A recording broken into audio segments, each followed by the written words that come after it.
Bienvenidos, soy Martín Corcuera Acosta, alumno del cuarto año de Medicina en la Universidad Peruano Cayetano Heredia, y el día de hoy les hablaré sobre anatomía de ganglios basales y sistema límbico. Los objetivos de hoy son reconocer las estructuras que componen los ganglios basales, relacionar las estructuras corticales y subcorticales que comprenden el sistema límbico, y por último, comprender los conocimientos anatómicos y su importancia fisiológica. Este es el contenido de la clase. Empezaremos conceptualizando los ganglios basales. Estos son un grupo de núcleos grises que se encuentran a nivel subcortical y que van a permitir afinar y controlar el movimiento de forma voluntaria, para lo cual recordamos que en embriología se derivaban del telencéfalo, así como del mesencéfalo. Cuatro circuitos recorren que vienen desde la corteza, atraviesan los núcleos basales y vuelven a la corteza. Número uno, el asa motora, la cual permite ejecutar movimientos ya aprendidos. Número dos, el asa cognitiva, que permite planificar movimientos posteriores. Número tres, el asa límbica, que va a permitir expresar físicamente emociones. Y por último, el asa oculomotora, que permite sacudidas oculares voluntarias a través de lo que se conoce como el colículo superior. Entonces, si queremos dividir al ganglio basal, encontramos en este al cuerpo estriado, que se subdivide a su vez en núcleo lentiforme y núcleo caudado. El núcleo caudado, observándolo aquí de color verde, en una vista coronal, y así también el núcleo lentiforme, que se subdivide en putamen, también de color verde, y globo pálido medial y lateral. Cabe mencionar que el globo pálido medial es el que se relaciona con la pars reticular de la sustancia negra y tiene una extensión a nivel del mesencéfalo, ¿no? Entonces, además de ellos, otros que no figuran en la imagen y que también se encuentran son el núcleo accumbens, el claustro, que lo vemos aquí, el núcleo subtalámico y la pars compacta pigmentada de la sustancia negra.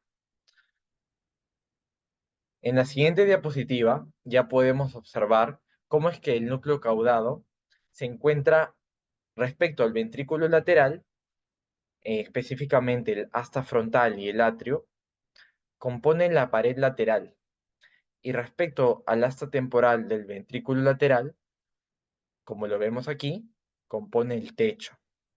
Entonces son estas dos ubicaciones.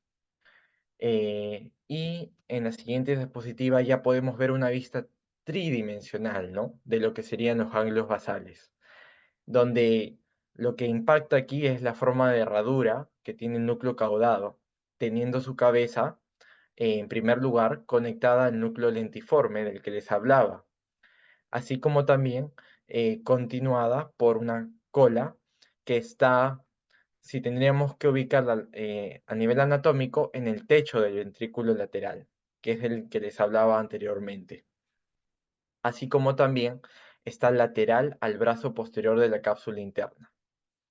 Eso lo veremos en la siguiente diapositiva. Y culmina con el cuerpo amigdalino, ¿no? Que también lo veremos luego. Por último, en esta diapositiva vemos el núcleo accumbens. Este núcleo accumbens está en la conexión entre la cabeza y el núcleo lentiforme. Entonces estaría más o menos aquí, en esta imagen. Y es aquel que está relacionado a la drogodependencia. ¿Por qué? Porque tiene muchas terminales dopaminérgicas, donde se concentraría o se cree que se concentraría esta hormona, ¿no? Esta sustancia neurotransmisor. Asimismo, en la anatomía de los ganglios basales quedó pendiente ver dónde se encontraba la cápsula interna, y aquí está, de color morado, la cual, como vemos, su recorrido justo colinda con lo que es la cola del núcleo caudado. Entonces, su brazo posterior es el que está adyacente. Asimismo, esta imagen, como es una imagen coronal, se aprecia mejor el núcleo lentiforme en su forma triangular, con el lado más externo, donde estoy señalando, siendo este el putamen, y en su lado inmedial, el globo pálido medial, y al medio, el globo pálido lateral. Asimismo, si pudiéramos observar, veríamos que inferior y dorsalmente se encontraría el núcleo subtalámico, que tiene misiones GABAérgicas para lo que veremos a continuación, que son las vías motoras. Entonces, ya en esta diapositiva observamos el claustro, que es una lámina de sustancia gris y que se delimita porque a su derecha o al lado más externo tienen la cápsula extrema, que lo separa del lóbulo de la ínsula, y en su capa más medial tienen la cápsula externa, que lo separa del núcleo lentiforme. Asimismo, la vía motora es de la que les hablaba y la cual tiene relevancia porque eh, contribuye a este afinamiento de los movimientos, ya que tiene vía directa e indirecta gracias a receptores dopaminérgicos. Y por ejemplo, en el caso de una enfermedad de Parkinson, donde hay degeneración de las neuronas dopaminérgicas a nivel nigroestriado, veríamos de que los receptores D1 que normalmente activan el movimiento se han degenerado, se han perdido.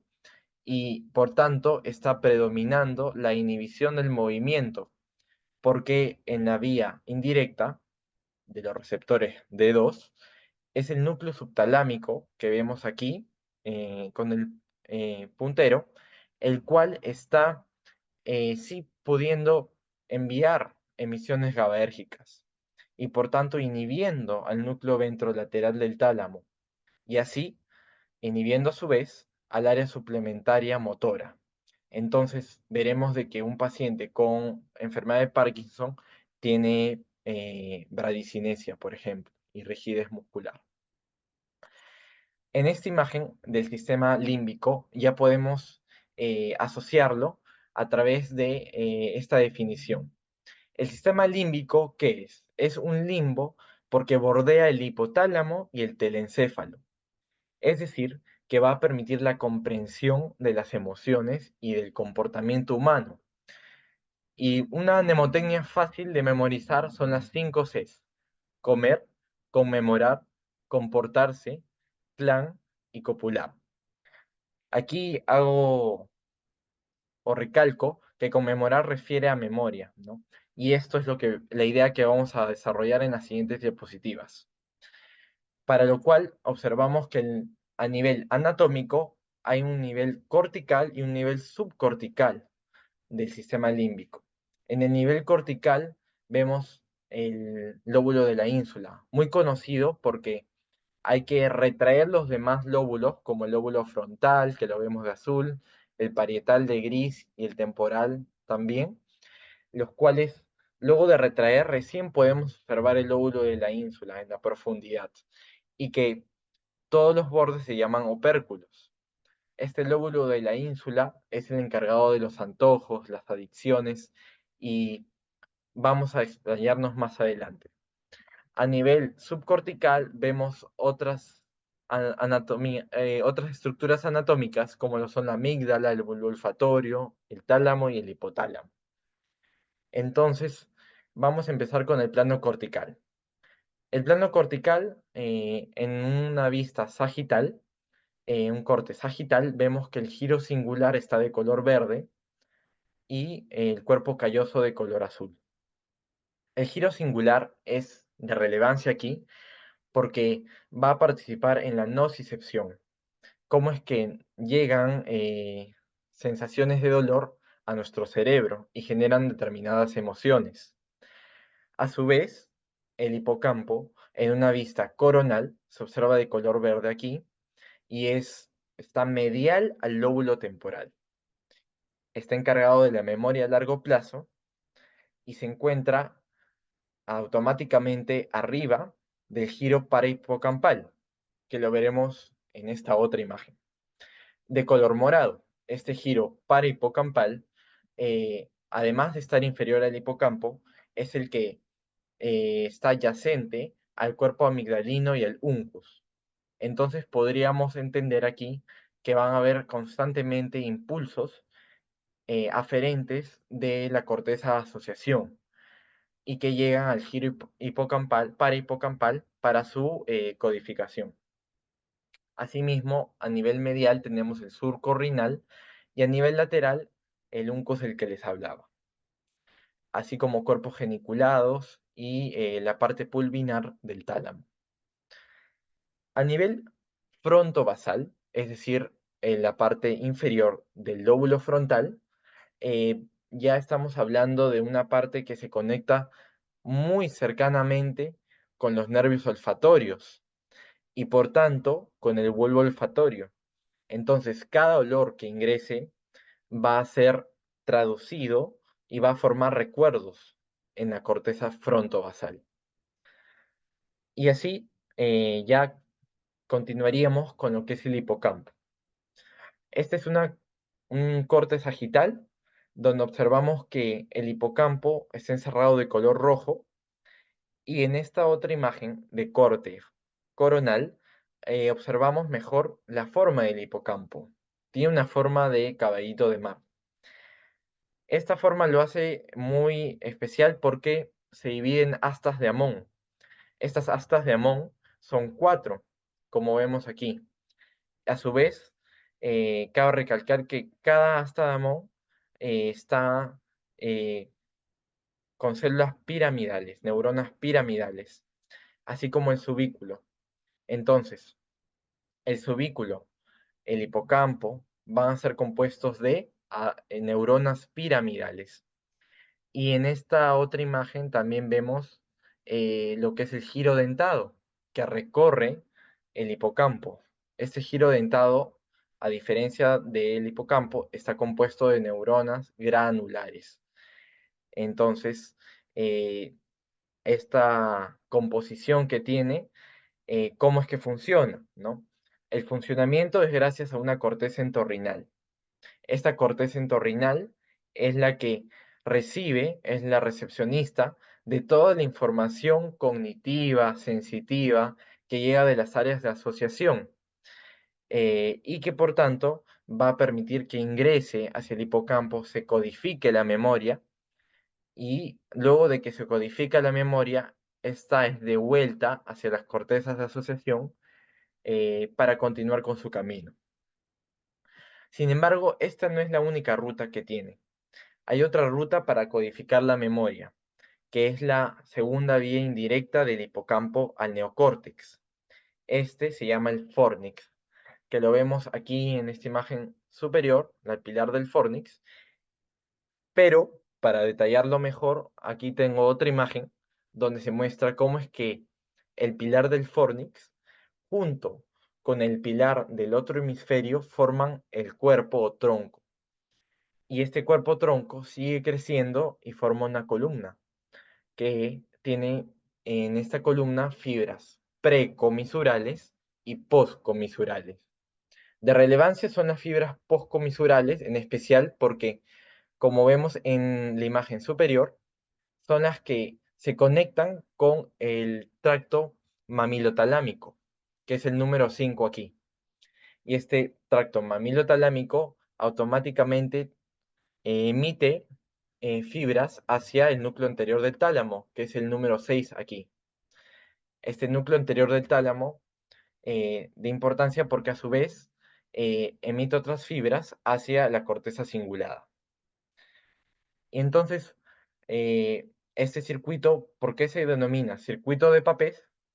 Porque no solamente se restringe hasta la corteza cingulada, sino que más bien completa un circuito entero gracias a la corteza entorrinal, que permite ese círculo vicioso para que nuevamente se repita el ciclo hacia hipocampo, fornix, tracto mamilotalámico, tálamo y corteza cingulada. Entonces, así es como hay una constante retroalimentación de la memoria y su involucramiento con las emociones. Ahora, si tenemos que hablar del cuerpo amigdalino, este tiene una clásica figura de almendra y está anterior al hipocampo. Es decir, que va a ser localizada ahí. Y tiene estímulos siempre, o se ha estudiado, que son de tipo de ansiedad y miedo. Es decir, que puede recibir aferencias no solo a nivel olfatorio, sino también visual, auditivo, táctil, visceral, cognitivo y mnemónico. Entonces, junto a este, eh, si lo observamos anatómicamente, está muy cerca del bulbo olfatorio. Entonces, he ahí donde podemos entender la referencia de su significado para entender y traducir las aferencias de origen olfatorio, ¿no? Y por último, mencionar lo que es la formación reticular. Esta formación reticular va a ser aquella que a través de una señal de nocicepción, por ejemplo, aquí lo vemos en una mano que ha sido lesionada, va a recorrer una vía paleoespinotalámica que es de tipo multisináptica, es decir, que se conecta con varias zonas del tronco encefálico y de del mismo telencéfalo. Entonces, una primera sinapsis se da en la formación reticular a nivel eh, del ponto y otra se da a nivel del mesencéfalo. Y es así como la formación reticular llega hacia el tálamo a nivel del tálamo medial. Y es en este tálamo medial que va a estar encargado de que envíe esta emoción probablemente aversiva, es decir, que nos induce a alejarnos de esta noxa y más bien recordar esta emoción para el futuro, a largo plazo. Y es eso lo que lo lleva hacia la corteza cingulada. Y es en esta corteza cingulada donde hacemos memoria del circuito de Papez que vimos anteriormente. Perfecto, entonces ya llegamos a la parte de las preguntas. En la primera pregunta plantea a un paciente, Román, de 70 años, que se realiza una tomografía por emisión de positrones del encéfalo. La observamos aquí. ¿En qué consiste? En esta tomografía se inyecta por vía intravenosa la fluorodopa, que es un líquido que se va a unir en un paciente sano en receptores dopaminérgicos, como vemos en la figura A. Y por tanto muestra este color rojizo porque se ha instilado la inyección, el líquido, y por tanto lo vemos así. Pero ¿qué sucede en un paciente enfermo, ¿no? Donde el estriado y las neuronas dopaminérgicas que tienen sus receptores probablemente están fallando.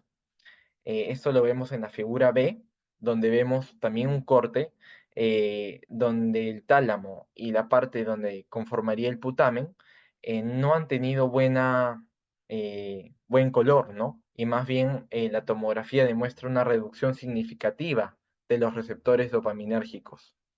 Entonces, ¿qué síntomas causa esta degeneración de las neuronas nigroestriadas? Para esta pregunta tendríamos que pensar en síntomas de lo que les hablaba anteriormente, la vía motora de los núcleos basales. Esta vía motora, cuando está afectada por enfermedades como lo son el Parkinson, van a generar un predominio de los receptores y su funcionamiento de los receptores de dopaminérgicos 2, es decir, va a predominar la inhibición. Si predomina la inhibición, vamos a entender de que van a haber muy probablemente síntomas como lo son la bradicinesia, la rigidez y el temblor, siendo la bradicinesia esta lentitud para los movimientos que una persona normal le tomaría muy poco tiempo, ¿no? Y descartamos otras opciones porque, por ejemplo, en lugar de hipercinesia hablamos de una hipocinesia, porque hay predominancia de la inhibición de los movimientos por su misma actuación GABAérgica. Tampoco tenemos movimientos agitantes violentos y flacidez o atonía menos. Entonces, eso es lo que podemos ver en esta pregunta. En la siguiente pregunta, ya hablamos de Fernanda, una paciente de 50 años que ha sufrido de epilepsias focales del lóbulo temporal a repetición. Recordamos que en el lóbulo temporal habíamos visto que estaba muy cerca, muy adyacente de lo que son las estructuras del sistema límbico y están caracterizadas por la pérdida de la conciencia espacial. En este caso, la paciente que ha tenido muchos episodios de automatismos, ha tenido chasquidos de labios, ha masticado y ha tenido pellizcos de dedo de forma repetida. Y si tuviéramos una biopsia del hipocampo, eh, en una tinción de níquel, encontraríamos que hay una, un patrón de gliosis generalizada. Eso lo vemos en la figura de la derecha, que a comparación de la biopsia sana, muestra gliosis reactiva, así como también los asteriscos, una muerte neuronal. Entonces, la pregunta es la siguiente, ¿no? ¿Qué afección se vincula con el daño en el hipocampo? Hemos hablado del hipocampo y todas sus funcionalidades. Entonces, rápidamente podemos ver de que esta estructura, que era la forma de un caballito de mar, está afectada. Entonces, aquí vamos a recordar el concepto del que les hablé, la memoria. ¿Y cómo es que la memoria va a estar implicada? Porque en este caso existe una amnesia anterógrada. Si la paciente ha tenido una lesión del hipocampo, muy probablemente su posibilidad, su capacidad para formar recuerdos nuevos luego de la lesión va a estar muy, muy afectada y por tanto no va a poder generar nuevos recuerdos, muy a diferencia de lo que veríamos en otras enfermedades, ¿no? La presentación clínica de una lesión bilateral del hipocampo es esta. En cambio, si vemos las otras opciones, como amnesia retrógrada, de la descartamos porque es el, el recordar memorias previas al evento, previas a la lesión, ¿no? Una fascia de Broca, no, porque no estamos hablando de un lóbulo frontal, donde encontraríamos el área de Broca, y una enfermedad de Parkinson tampoco, porque no se ha hablado de una deficiencia a nivel dopaminérgico nigroestriado, ¿no? Entonces, es así como vamos a culminar con las conclusiones. En primer lugar, los ganglios basales son áreas del telencéfalo y el mesencéfalo basal que van a participar en el afinamiento de los movimientos. En segundo lugar, es el núcleo lentiforme el que se compone del putamen y los dos globos pálidos, medial y lateral, y que junto al núcleo caudado forman el cuerpo estriado. En tercer lugar, el sistema límbico proviene de la palabra limbus, es decir, el borde entre el hipotálamo y el telencéfalo. Y en cuarto lugar, es el sistema límbico el que va a permitir desarrollar las emociones, desarrollar determinados comportamientos que se basaba en la mnemotecnia de las 5 Cs. Entonces, eso ha sido todo. Aquí están las referencias que he empleado para esta presentación. Espero que les haya ayudado. Gracias.